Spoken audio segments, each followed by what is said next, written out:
Week 11 is here, and if you've been living the tight end life this season, you already know it's chaos. Touchdown droughts, breakout teases, and random waiver wire heroes saving the day. So let's separate the flukes from the fixtures with your top 15 tight ends for Week 11.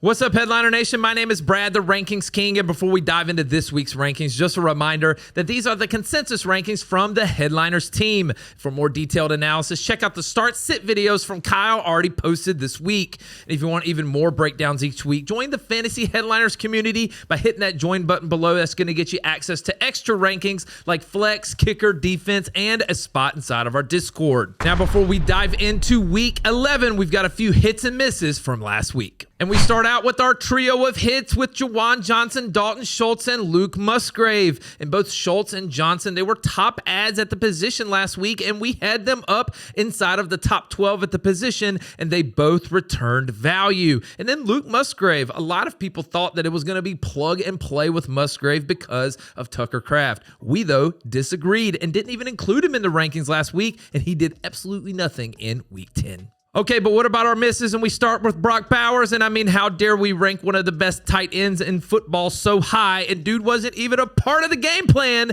in Week 10. Then what about Kyle Pitts? And with the way that Drake London has been playing, there isn't much left to go around for anyone else. And so we had Kyle Pitts way too high last week. And then there's Mark Andrews, and all he does is catch random touchdowns. So it's hard to rank him higher, but he finished top 12 on the week. Okay, let's look ahead to Week 11, and we start in Tier 1 with Trey McBride, Brock Bowers, and George Kittle. And at number 1, we've got Trey McBride, and Jacoby Brissett may be the best thing that's happened to McBride. He's had 46 targets over the last 4 weeks. He's the overall tight end 1 on the season, and now he gets San Francisco, who allows over 11 fantasy points per game to tight ends. At number 2, we have Brock Bowers, and I don't care how difficult the matchup is. There should never be a game in which Brock Bowers only gets 3 targets, and we're talking to you, Pete Carroll.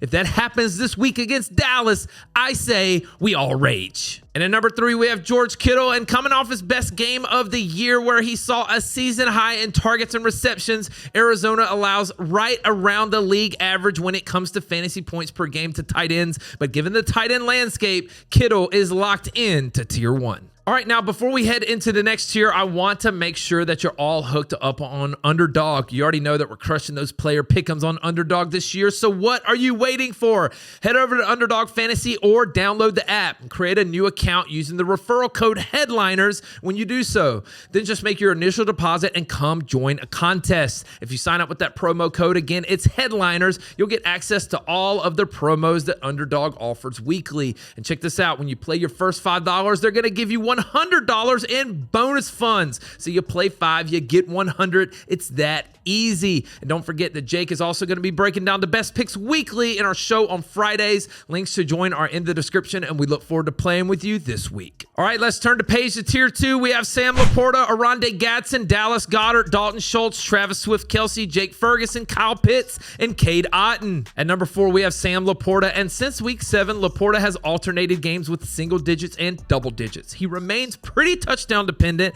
and now he gets a matchup against Philly, who allows the 3rd fewest fantasy points per game to tight ends.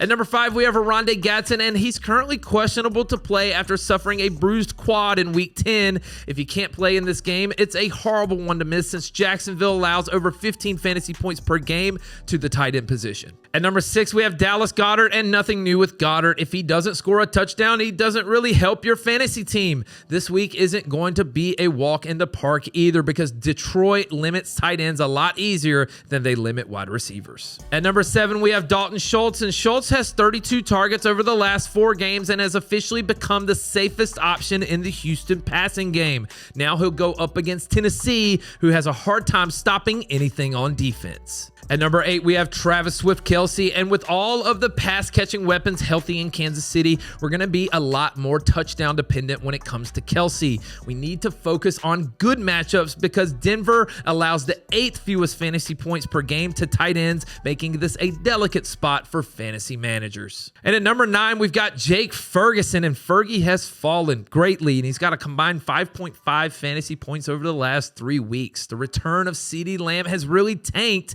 his production. Now he gets a matchup against the Raiders, who allow the 5th fewest fantasy points per game to opposing tight ends. At number 10, we have Kyle Pitts, and is Pitts struggling, or is London just taking everything in the pass game? Either way, his production has been down. The matchup is good this week, though, going up against Carolina, who struggles against opposing tight ends, allowing 13 fantasy points per game. And at number 11, we have Cade Otton, and Otton has had 10 plus fantasy points in 3 of his last 5 games. He will definitely be needed in order to beat Buffalo, but there is no team in the NFL that allows fewer fantasy points to tight ends than the Buffalo Bills. All right, that's it for tier 2. Now let's turn the page to tier 3. We have Theo Johnson, Colston Loveland, Mark Andrews, and Mason Taylor. At number 12, we have Theo Johnson, and we may like Theo a little bit more this week if we knew that Dart was going to play, but have no fear, Jameis is here, baby, and finally sounds like he's going to get a chance, and we all know that he's going to be slinging the ball down the field. At 13, we have Colston Loveland, and he's not getting a ton of volume, but he's had a play of at least 18 yards or more in 3 straight games.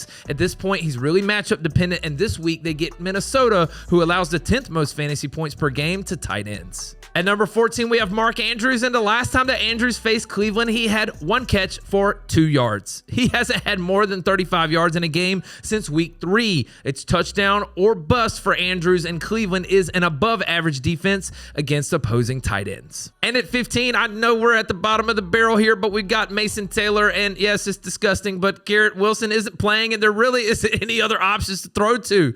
That, and they get a matchup against the Patriots, who allow the 9th most fantasy points per game to tight ends, so it's a maybe here. So there you go. There's your top 15 in tiers 1, 2, and 3. We've got a couple of guys on the outside looking in with Harold Fannin Jr., David Njoku, Zach Ertz, and TJ Hawkinson.